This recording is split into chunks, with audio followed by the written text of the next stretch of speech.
بسم اللہ الرحمن الرحیم والصلاة والسلام علی رسول اللہ وعلی آلہ وصحبہ اجمعین۔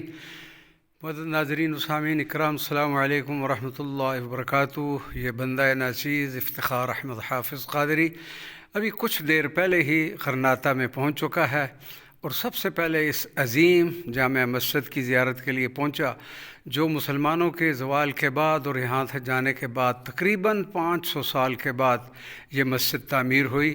یہ غرناطہ کی وہی مسجد ہے، اسی طرز پر مسجد قرطبہ کی طرز پر یہ مسجد بنی ہوئی ہے۔ اس کے دروازے آپ ملاحظہ فرمائیں، یہ بھی مسجد قرطبہ کی طرز کی طرف ہے۔ یہ دیکھیں، یہ کھڑکیاں کلمہ طیبہ لا الہ الا اللہ سیدنا محمد الرسول اللہ، بہت خوبصورت مسجد ہے۔ الحمدللہ یہاں پہنچ کر بڑا اطمینان ہوا کہ سرزمین کفر میں بھی الحمدللہ اللہ اور اس کے رسول صلی اللہ علیہ وسلم کے نام لیوا موجود ہیں۔ الحمدللہ۔